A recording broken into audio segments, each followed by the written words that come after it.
dengan memohon ridho Allah Subhanahu wa taala. Dengan ini saya mohon izin untuk memindahkan ibu kota negara kita ke Pulau Kalimantan. Ambisi Jokowi memindahkan ibu kota hampir vakum 1,5 tahun akibat Indonesia babak belur dihajar pandemi. Geliat semangat memindahkan ibu kota kembali dikebut usai pandemi mereda.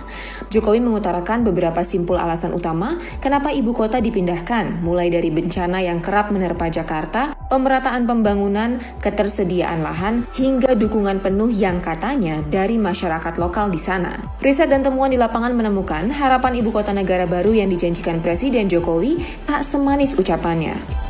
Apakah betul ibu kota baru itu untuk kepentingan rakyat?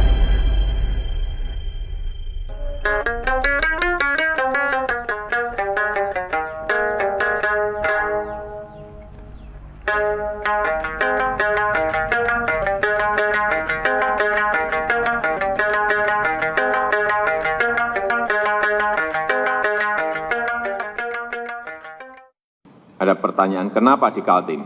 Risiko bencana minimal. Baik bencana banjir. Banjir adalah salah satu alasan Jokowi memindahkan ibu kota dari Jakarta ke Kalimantan Timur.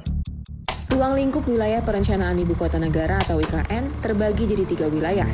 Pertama, kawasan inti pusat pemerintahan atau KIPP seluas 6.596 hektar. Kedua, kawasan ibu kota negara seluas 56.181 hektar. Ketiga, kawasan pengembangan IKN dengan luas 256.142 hektar. Secara garis besar, wilayah inilah yang akan dikelola Badan Otoritas IKN. Pada fase awal, kegiatan konstruksi besar-besaran akan fokus di area ini. Klaim Jokowi soal ibu kota baru bebas banjir memang benar adanya. Di wilayah pusat pemerintahan ini, muskil terjadi banjir. Ya, kondisi topografi memang daerah perbukitan. Dari peta topografi ini terlihat banjir sih memang tidak terjadi di sini, tapi banjir parah mengancam di pedesaan di bawahnya.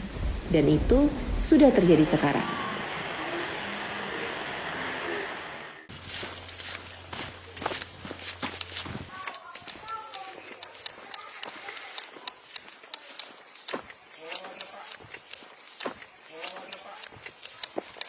Kalau musim hujan datang ya dampaknya ya begini lah. Masyarakat di sini habis ini. Harus dipindahkan ke gunung semua. Kalau pas datang banjir besar karena di sini harus setengah rumah semua ini ketinggian airnya. Nah, dengan dua sungai ini kan. Tapi parah banjir sini Pak ya kalau hujan besar ya? Parah sini karena semua dari hutan ataupun dari itu karena sekarang daerah penampungan.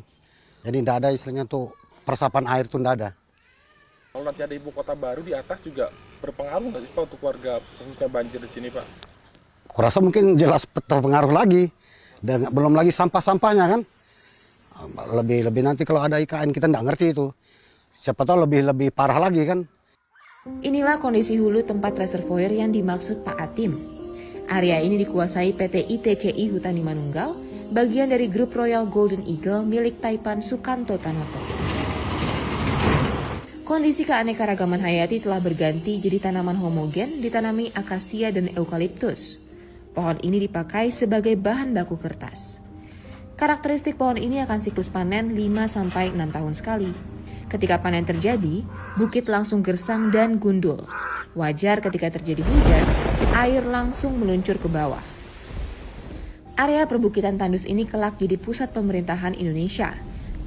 Agar kawasan ini tidak banjir, maka air harus dialirkan secepat mungkin ke area teluk lewat sungai-sungai di sekitarnya. Salah satu strategi pencegahan banjir yang dilakukan pemerintah adalah dengan melebarkan sungai sepaku. Pihak Kementerian PUPR pun telah memasang patok-patok pelebaran sungai. Ancaman penggusuran kini mulai menimpa warga lokal yang tinggal di sepanjang bantaran. Tidak mau nanti mungkin terusir dengan sendirinya. Seperti di sana kan sudah beberapa rumah itu yang positif kena tengah rumah memang. Dengan adanya penurapan nanti itu. Nah kita masyarakat ini kan bingung nanti mau dikemanakan kita. Tanpa ada IKN kan kita sudah menderita sudah. Yang merugikan masyarakat lah istilahnya kan. Tapi kita mau apa lagi karena pemerintah yang punya kemauan. Ya jadi kita harapkan pemerintah memikirkan orang lokal lah istilahnya, orang pribumi. Bukan hanya setahun 2 tahun di sini kan. Sudah kan ratusan tahun. Artinya itu sebelum NKRI kan. Dengan ada nenek moyang kita dulu kan. Nah kami ini istilahnya bingungnya ke situ. Kepada siapa kita mengadu kan gitu. Banjir ketika musim hujan, kekeringan ketika musim kemarau. Itulah yang terjadi di wilayah kawasan inti pemerintahan Kelak.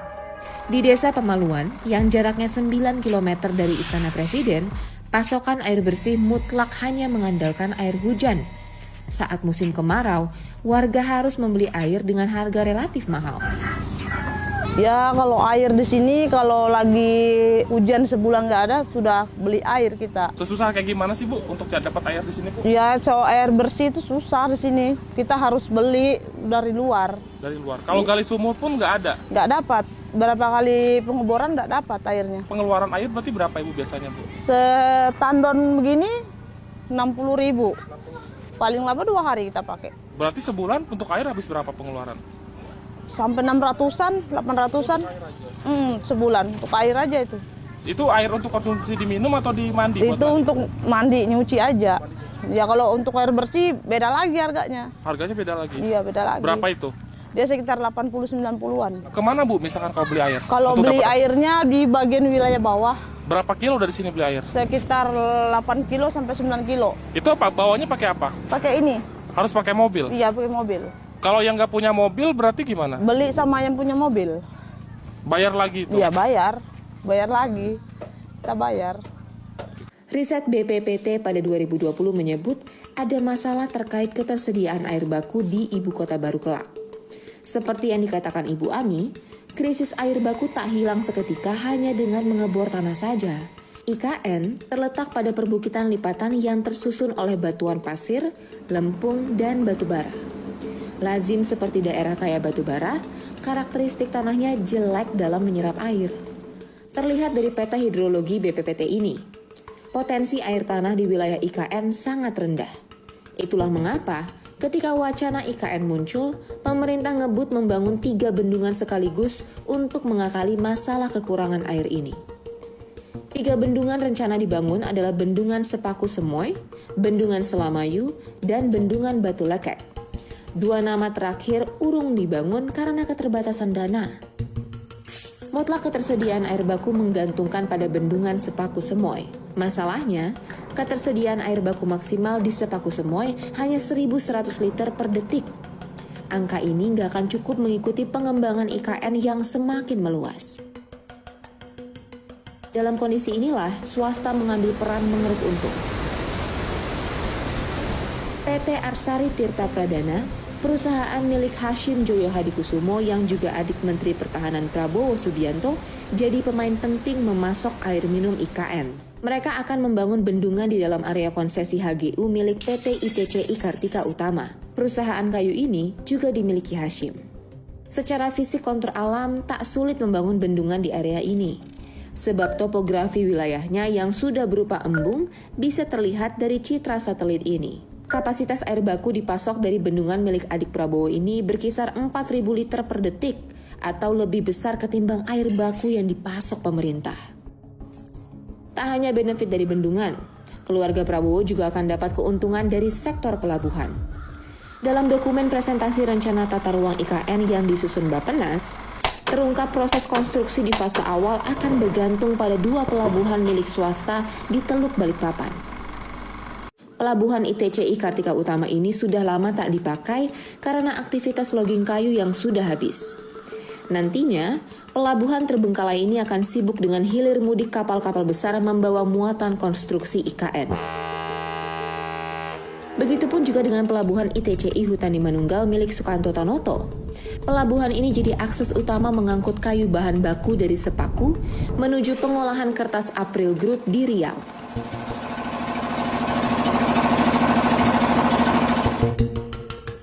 Dan yang kelima, telah tersedia lahan yang dikuasai pemerintah seluas 180.000 hektar. Itu adalah salah satu argumen Jokowi memindahkan ibu kota ke Kalimantan Timur. Masalahnya, di kawasan IKN, sebagian besar lahan di IKN telah dikuasai oleh izin-izin korporasi pada sektor perhutanan, pertanian, ataupun pertambangan. Ini adalah izin pertambangan di dalam area IKN. Jumlahnya mencapai 144 izin konsesi tambang. Beberapa di antaranya dimiliki elit di Jakarta seperti Luhut Binsar Panjaitan, anak Setia Novanto Reza Herwindo, Yusril Iza Mahendra, hingga bos nikel pemilik Harita Group Lim Haryanto Wijaya Sarwono. Beberapa wilayah konsesi ini tumpang tindih dengan 2 konsesi kehutanan berstatus IUP HHKHA milik Hashim Joyo Hadikusumo lewat PT Kartika Utama dan IUP HHKHT milik Sukanto Tanoto lewat PT ITCI Hutani Manunggal yang menguasai area barat IKN. Dari peta yang tumpang tindih ini membuat kita bertanya, bagaimana skema untuk pembebasan lahan-lahan yang telah dikuasai oleh korporasi tersebut? Alhasil, wacana tukar guling izin pun mencuat.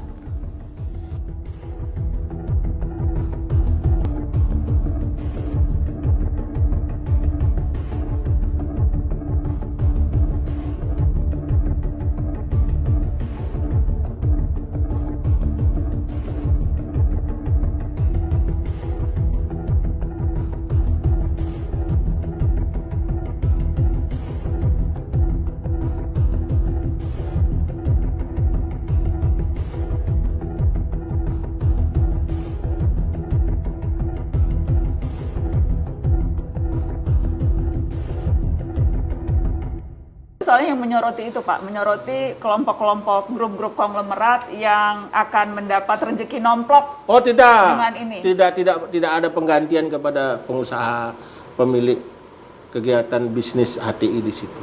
Enggak, misalnya diganti enggak ada itu. Enggak ada. Jadi skemanya nanti seperti apa untuk mereka Pak?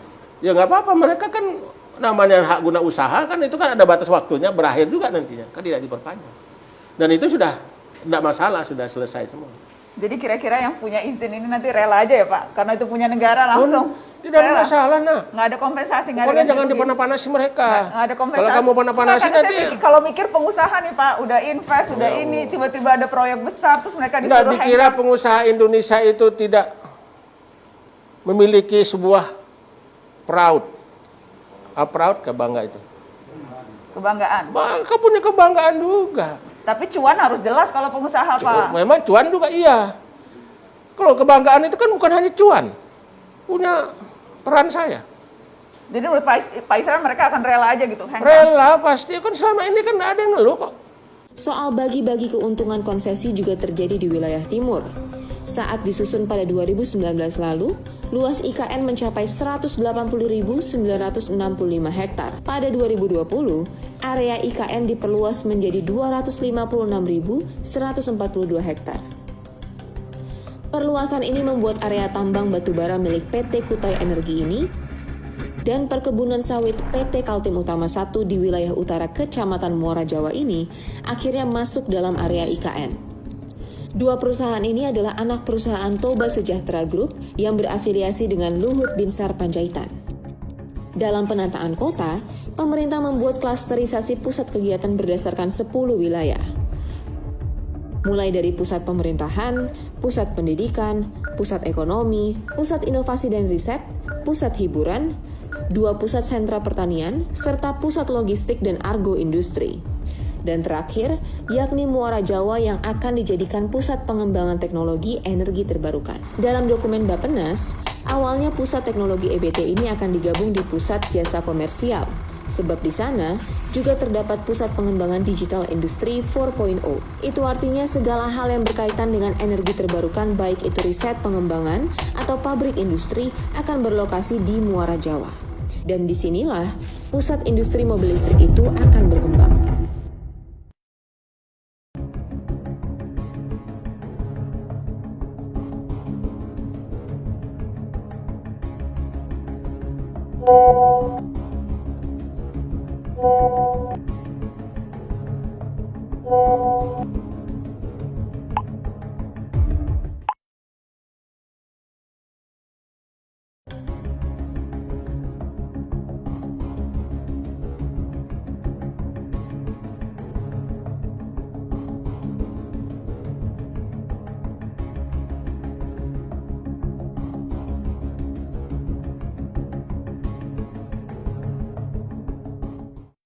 Tepat di area inilah kelak nanti kawasan industri energi terbarukan itu berkembang. Meski begitu, penolakan keras datang dari warga.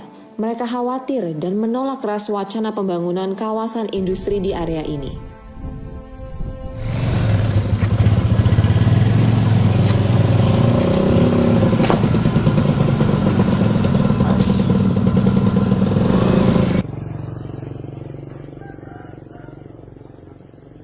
Ada kekhawatiran nggak sih Pak ketika misalkan Muara Jawa menjadi salah satu bagian dari IKN Pak?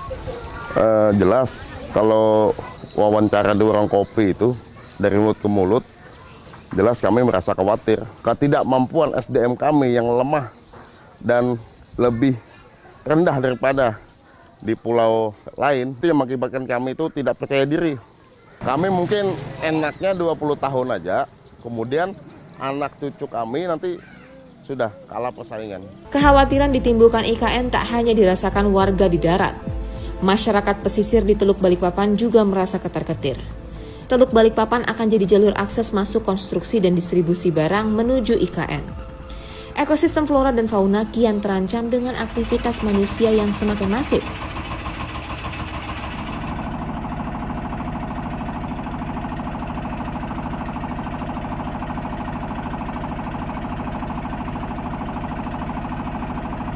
Ini kalau yang di seberang sana itu terumbu karang paling unik itu, yang di Pelabuhan Wilmar ini. Itu ada terumbu karang, terus juga ada padang lamun yang sangat bagus. Itu tempat bermainnya dan makannya si pesut di situ. Sekarang sudah susah pesutnya. Terumbu karangnya juga sudah mulai rusak. Sebenarnya industri boleh, cuma harus ada aturan konsorsium yang membuat mereka tahu bahwa mana yang harus dirusak dan mana harus tidak gitu. Harus ada aturan itu. Nah, selama ini mereka, saya lihat tuh selalu meluas-luaskan areanya, industrinya. Ini kalau di belakang ini nantinya ini seperti pelabuhan lah gitu. Yang pasti yang sekarang yang terjadi adalah ini tadi hujan ini ngebawa ini air jadi keruh gitu. Nggak bagus buat satwa yang ada di Pantai Mada ini gitu. Yang pasti ini industri yang bakal ngerusak alam. Intinya itu. Nanti pastinya akan banyak kapal lalu lalang di sini, kapal besar lalu lalang, dan itu membuat bekantan yang ada di sini ini akan berpindah lagi gitu. Padahal di sini adalah rumahnya. Kehidupan nelayan juga kian terusik sebab susahnya mencari ikan akibat kondisi laut yang kian tercemar. Kondisi nelayan di Teluk Balikpapan kayak gimana sekarang Pak? Susah sekarang. Susah ya? Boleh lihat ikannya nggak Pak? Dapat berapa Pak? Berapa? 2 ekor. Nah. Baru dapat segitu Pak? Iya. Nggak ada lagi. Sudah itu dari kapan Pak? Dari pagi. Mulai dari pagi. Dari jam berapa? Jam 6. Baru dapat berapa? Nah. 2 ekor ikan, 2 ekor udang. Padahal modal minyak gimana nih? Modal minyak ke 5 liter. Jauh dari tangkapan ya? Iya. Nggak nutup sama sekali ya? Malah rugi ya? Nggak nutup, malah rugi. Masalah kian pelik ketika Pemprov Kaltim mengakomodir kepentingan pembangunan IKN dengan menggerus hak-hak nelayan lewat kebijakan diskriminatif yang tertuang dalam Perda RT RW baru mereka. Dalam perda tersebut dipaparkan bahwa Teluk Balikpapan kini bukan lagi area untuk menangkap ikan.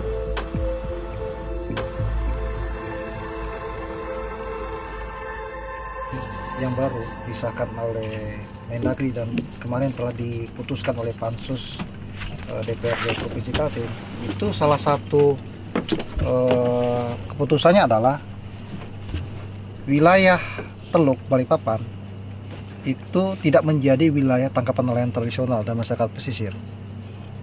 Dan saya makanya tanya sama Pak Mukmin, Pak sama Ansa, apakah Bapak pernah dimintai pendapatnya soal itu, dimintai persetujuannya soal itu? Kok bisanya dilarang? Tahu kalau di Perda Kaltim. Nah itu sudah itu kita belum ada begitu. Berarti tidak masuk di sini ya? Iya. Ya menurut Bapak gimana itu? Nangkap ikan di luar itu kan kapal besar. Kalau kayak begini mau ke laut sama aja bunuh diri. Berarti Bapak baru tahu ini? Baru ini Pak, dari Bapak. Tidak pernah kita dipanggil oleh RT kelurahan, tidak pernah. 110, 120. adanya IKN tuh berpengaruh secara finansial untuk di sini nggak sih, petani di sini Pak sebetulnya? Ya jelas lah, sangat berpengaruh. Masalahnya adanya IKN ini kan kita kan resah juga di sini. Sebagai penduduk Pemaluan, yang kita resahkan itu yaitu seperti kebun kita takut digusur. Cuma penghasilan kita kan cuma berkebun aja yang bisa kita kerjakan. Selain berkebun kan tidak bisa. Kita tidak punya skill, tidak punya pendidikan, bisanya cuma berkebun aja. Oke. Tapi dengan berkebun itu sebetulnya secara kehidupan Bapak, hidupin anak istri itu sudah cukup? Ya alhamdulillah, lebih daripada cukup, kita bisa nabung kan. Ya, ketimbang misalkan kalau misalkan bekerja gitu, menjadi bekerja perusahaan orang lain itu lebih menguntungkan mana sebetulnya Pak? Kalau saya pribadi sih ya lebih menguntungkan kita berkebun Ketimbang kerja di perusahaan kan. Tapi Bapak sebetulnya menolak atau mendukung Pak di Ibu Kota Baru Pak? Saya sih menolak. Banyak sebenarnya memang penelayan nolak memang. Banyak nolak. Mau kerja apa kita kalau sudah rusak di sini kan? Cuma ini aja kami bertahan hidup nelayan. Tapi nggak pernah juga ditanya gitu, nelayan-nelayan ditanya setuju atau tidak dengan Ibu Kota Baru itu pernah? Belum ada. Barusan kita nanya begini. Barusan kita ya. Sudah banyak, kita belum pernah datang. Tapi memang benar nelayan menolak ya? Iya, menolak. Setuju nggak sih dengan adanya proyek IKN di sini? Nggak setuju. Sangat tidak setuju. Kenapa sangat tidak setuju? Ya, merusak satwa itu untuk keberlangsungan keberadaannya. Soal IKN ini Pak, harapan Bapak gitu Pak? Harapan saya sih semoga aja nggak jadi. Jelas kami sudah kalah. Mungkin anak cucu kami nanti mungkin ada nanti tuh. Seperti orang Betawi juga tidur di kolong jembatan, ngumpul barang bekas. Artinya jadi penonton lah di kampung sendiri.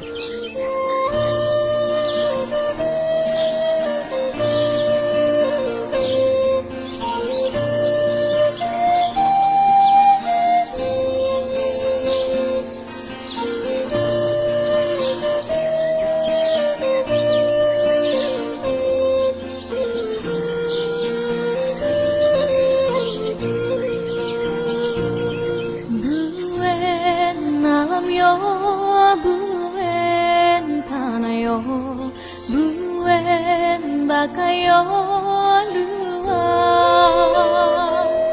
buen tungden yo, buen nadat yo, buen hadis yo.